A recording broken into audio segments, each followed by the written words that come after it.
जय भीम।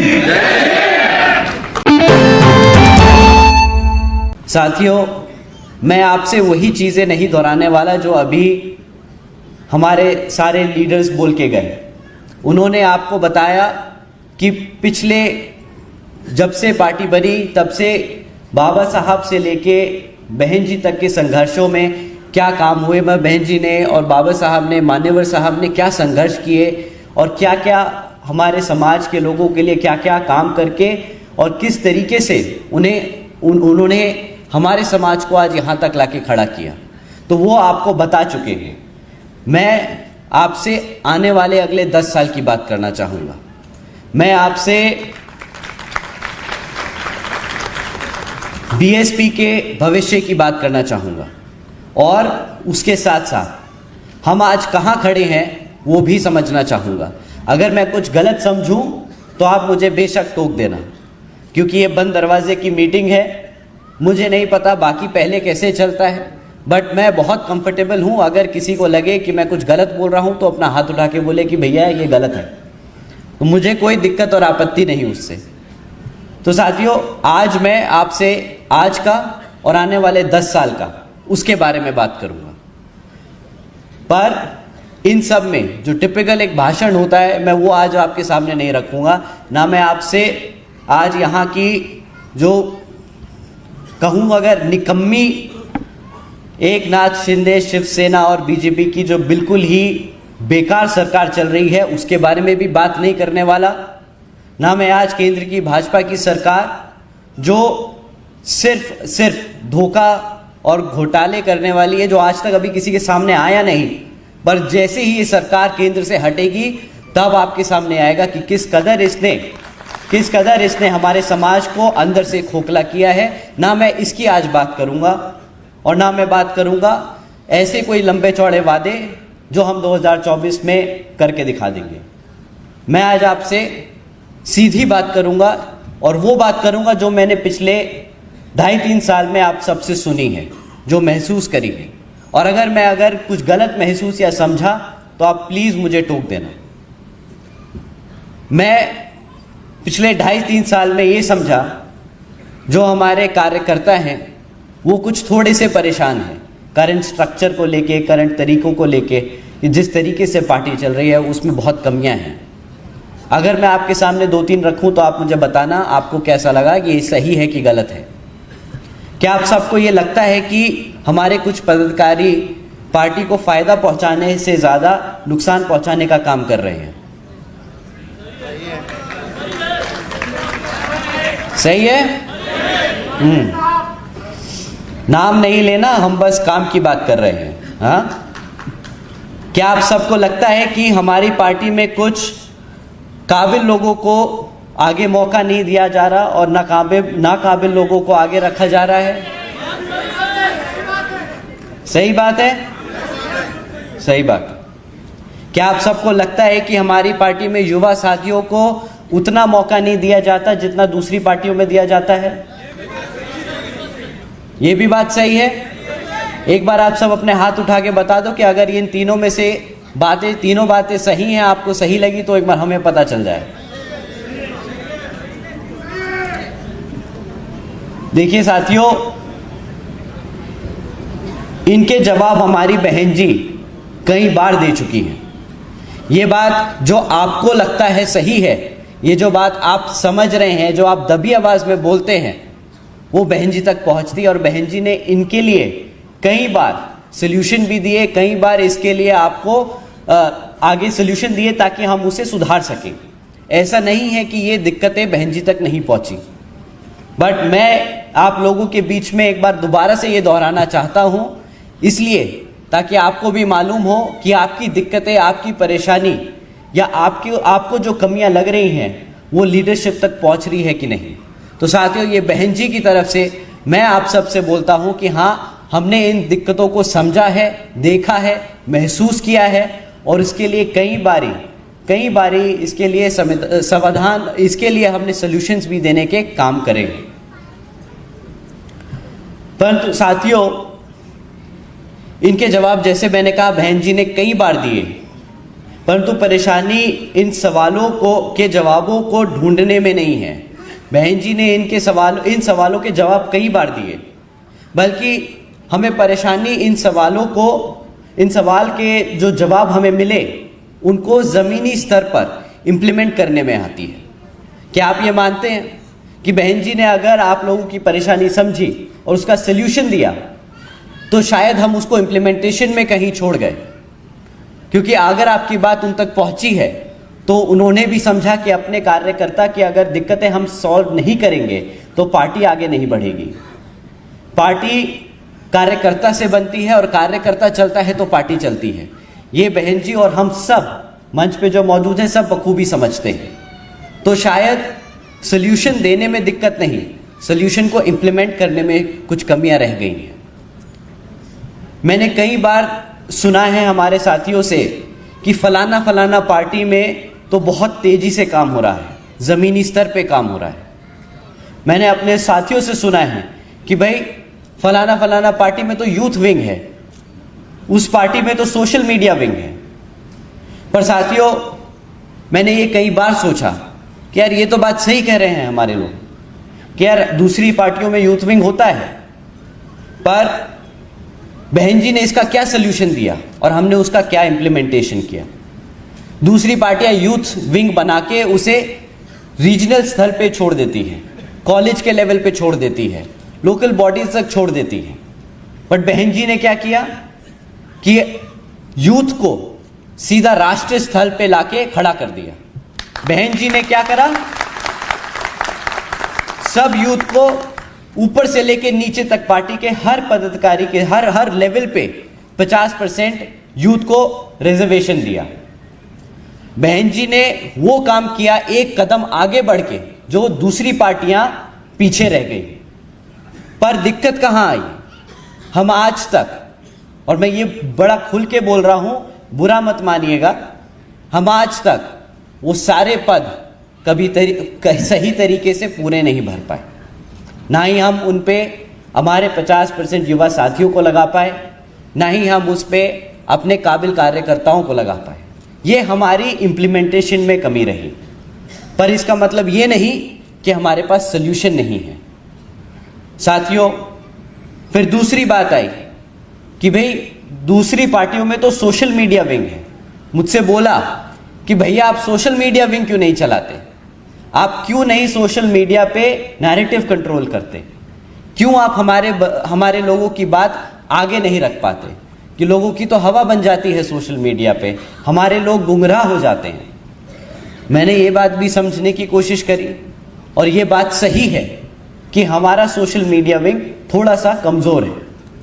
परंतु इसमें एक दिक्कत है, जब मैंने दूसरी पार्टियों की सोशल मीडिया देखी तो उस पे जो लोग सोशल मीडिया पे अपने पार्टी के बारे में बताते हैं वो कभी भी नेगेटिव बात नहीं करते, कभी भी बुराई नहीं करते, कभी भी अपनी कमियां आगे नहीं रखते। हम में एक कमी है, मैं ये बड़ा खुल के बोलता हूं, हम में एक कमी है कि जब भी हमें कोई तकलीफ होती है, जब भी हमारे कार्यकर्ता को कोई तकलीफ या दिक्कत होती है, तो वो बेचारा सबसे पहले मासूमियत में ही सही, नादानी में ही सही, सबसे पहले सोशल मीडिया पे जाके अपनी दिक्कत बताता है। शायद वो गलत है, पूछिए क्यों? जब आप अपनी कमी ऐसे ओपन में डालते हैं, भाई जब आप अपने घर की दिक्कत बाहर समाज में ऐसे डालते हैं तो लोग उसका गलत फायदा उठाते हैं। उससे क्या लगता है कि भाई हम कमज़ोर हैं, सामने वाला दुश्मन हमें समझता है कि हम कमज़ोर हैं, हमारे यहाँ तो झगड़े बहुत हैं, हमारे यहाँ लड़ाइयाँ गलतफहमियाँ बहुत हैं। उससे वो उस चीज़ का गलत फ़ायदा उठाते हैं और वो उसको हमारे खिलाफ इस्तेमाल करते हैं, उसको और नेगेटिव बनाते हैं और बोलते हैं कि भाई ये तो पार्टी ख़त्म हो गई, ये तो लोग आपस में ही बिखर गए, ये कैसे आगे बढ़ेंगे, आपका नेक्स्ट बेस्ट ऑप्शन बीएसपी नहीं फलाना दूसरी पार्टी है। तो साथियों, इससे पहले कि मैं आपको सल्यूशन दूं कि हम सोशल मीडिया विंग बनाएंगे, हम इसको ऐसे नैरेटिव कंट्रोल करेंगे, मैं आपसे एक पर्सनल रिक्वेस्ट करना चाहूँगा और आपसे रिक्वेस्ट करूँगा कि ये आगे अपने साथियों को बताएं कि अगर कभी भी कोई दिक्कत है, कभी भी कोई आपको परेशानी है, उसे कभी भी मीडिया पे ना डालें। आप अपनी दिक्कत लेके अपने कमेटी के पास आओ। नहीं सुनते कोई बात नहीं, कभी कभार मुझे भी लगता है, मैं घर में छोटा हूं, मैं अपने पापा से शिकायत करता हूं कि पापा ये ठीक नहीं है, वो जी ये ठीक नहीं है। मैं अपने सीनियर से बोलता हूं कि ये ठीक नहीं है, बट वो नहीं सुनते। मे बी उन्हें ज़्यादा अच्छा पता है, वो हमसे थोड़े से ज़्यादा एक्सपीरियंस्ड हैं, उन्हें थोड़ा सा आगे का दिख रहा है। मे बी हमें जो आज गलत लग रहा हो वो हमारे आगे के फायदे के लिए हो, तो आज उसे वहीं पे छोड़ दें। आपने अपनी बात रखी, आपने अपनी कमेटी तक अपनी बात पहुंचाने का काम किया, आपने वहां तक लेके गए, आपने अपना मैसेज डाल दिया, आपका मैसेज कहीं ना कहीं जरूर सुना जाएगा। जैसे आज मैं आपके सामने 3 कमियां लेके आया, तो ये आप ही सभी की कमी है। आपने कभी इसको ऊपर खोलने में नहीं बोला, बट आपकी कमियां, आपकी जो आपने जो कमजोरियां बताई वो पहुंच गई ना लीडरशिप तक। ऐसे ही अगर आप अपनी कमियां सोशल मीडिया पे ना डालकर अपने कमेटी में, अपने लोगों में बताएं, उससे बाहर दुश्मन वाला हमारी कमियों का फायदा नहीं उठाएगा। ये बहुत जरूरी है कि हम दुश्मन को कभी भी अपने आप को कमजोर ना दिखाएं। हमें हमेशा बाहर समाज में एकजुट, एक मजबूत और एक ताकतवर परिवार की छवि देनी है। तो साथियों, इससे पहले मैं आपको सोशल मीडिया का एक बहुत बड़ा प्लान दूं, आपसे रिक्वेस्ट करूंगा कि आप सोशल मीडिया पे कभी नेगेटिव ना डालें और कोशिश करें जब भी कोई आपको कोई पॉजिटिव न्यूज़ दिखे, कोई मीटिंग ले रहा है, कोई कैडर ले रहा है, कोई अच्छी बात कर रहा है, आपस में ही परिवार में 4 लोग बैठ के बात कर रहे हैं, उसे आप डालो। उससे क्या है कि आपकी अच्छी बात बाहर पहुंचेगी। आप उन लोगों को समझ आएगा कि शायद बीएसपी सामने एकदम फ्रंट पे आके नहीं लड़ती, बट उनकी जो नींव है वो इतनी मजबूत है कि घर में बच्चा बच्चा बाबा साहब से लेके अपने हर संत गुरु के बारे में जानता और पहचानता है। तो साथियों, ये रही बात सोशल मीडिया की। अब इसके बाद तीसरी दिक्कत है, और बहुत बड़ी दिक्कत है, कि भाई हमारे कुछ पदाधिकारी हमें काम नहीं करने देते, या गलत लोग गलत जगह बैठे हैं और उसकी वजह से पार्टी को नुकसान हो रहा है। ये बात आपने मुझसे बोली, आपने लोगों से बोली, और ये आपने महसूस करी। आज मैं आपसे खुल के बोलता हूं कि ये चीज़ मैंने भी महसूस करी। मेरे को भी बहुत दिक्कत आती है बहुत बार काम करने में। बहुत दिक्कत आती है कि बहुत सारे प्लान्स हैं, बहुत सारी स्ट्रैटेजीज हैं जो हम करना चाहते हैं, बट हम नहीं कर पाते। हम मजबूर हैं कि स्ट्रक्चर अभी ऐसा बना हुआ है जिसमें कुछ लोग ऐसे बैठे हैं जिनको हम अभी छेड़ नहीं सकते, जिनको हम अभी हिला नहीं सकते। खैर, वो बड़े भी हैं हमसे, कई जगह बड़े हैं, कहीं जगह गलत हैं, पर हम उनको नहीं छेड़ेंगे। हम अपने आप को मजबूत करके अपने स्ट्रक्चर को दोबारा से रिवर्क करेंगे, हम इसको दोबारा से बनाएंगे। साथियों, अब आने वाले कुछ महीनों में हम पिछले 2.5 साल से सुन के समझ के दिक्कतों को कुछ काम कर रहे थे, और उसके लिए अब आने वाले कुछ महीनों में हम कुछ चेंजेस लेके आएंगे। ऑफ कोर्स आने वाले कुछ महीने थोड़े से क्रिटिकल हैं, क्योंकि लोकसभा का चुनाव हमारे सर पर है, उसके साथ साथ विधानसभा का महाराष्ट्र में चुनाव सर पर है। तो इन चीज़ों को ध्यान में रख के हम जो स्ट्रैटेजी रोल आउट करेंगे उसको हम थोड़ा सा संभल के और सोच समझ के करेंगे। या आने वाले कुछ ही महीनों में, जैसे मैंने कहा, बहन जी के दिशा निर्देशन के अनुसार हम आप सबके बीच में कुछ ऐसी टेक्नोलॉजी और प्रोसेसेस चेंजेस लेके आएंगे जिससे आप सब अपनी बात सीधा बहन जी तक पहुंचाने का काम कर पाएंगे। वो 2 वे कम्युनिकेशन नहीं होगा कि आप बोले और बहन जी उधर से जवाब दें, परंतु आपकी बात बहन जी तक जरूर पहुंच जाए, ये हम जरूर करके देंगे। साथियों, इसके साथ साथ लोकसभा का चुनाव जो अब हमारे सर पर है और हमें अभी बहुत काम करना बाकी है, तो मैं आपको 2024 के लिए कोई लंबे चौड़े वादे नहीं करके जाऊंगा, परंतु अगर आपको मैं कहूं कि जो हम आज से 10 साल पहले थे, अगर हमें वहीं पे वापस जाना है, उसी हाइट पे पहुंचना है, उसी ताकत और उसी मजबूती पे दोबारा पहुंचना है, तो आज से हमें अगले 10 साल के लिए मेहनत करनी होगी। और वो मेहनत एक एक करके करनी होगी, एक एक कदम बढ़ा के करनी होगी। ये कोई लॉन्ग प्रोसेस नहीं कि हमने आज यहाँ से लगाई और कल हम छलांग मार के सीधा प्रधानमंत्री बन गए, वो पॉसिबल नहीं है। बट हम आज से मेहनत करना शुरू करेंगे तो अगले 10 साल में वापस वहां पे पहुंच सकते हैं जहां पे बीएसपी पिछले 2007-8 में थी, अपनी हाइट पे थी। साथियों, जैसा कि आपको मालूम है कि आज हमारे नेशनल वाइस प्रेसिडेंट भी हमारे साथ मीटिंग में मौजूद हैं।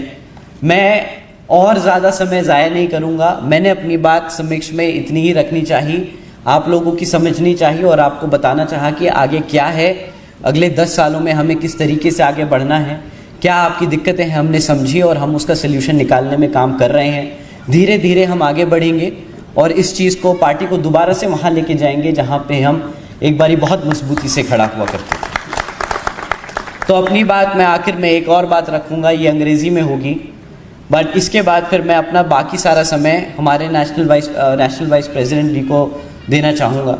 तो साथियों, so dear comrades, I believe for us to be the next generation of India. I believe BSP has the opportunity today that it hasn't had in the last decade. We will build the party from ground up and come up stronger than ever before, because the future is ours to take. We believe in Baba Saheb's vision of India.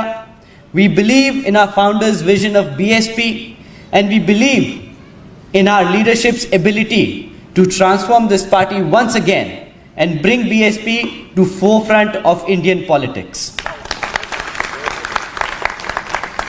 साथियों, अपनी ये बात यही खत्म करते हुए आप सबका तहे दिल से एक बार दोबारा से धन्यवाद करते हुए, जय भीम, जय भारत।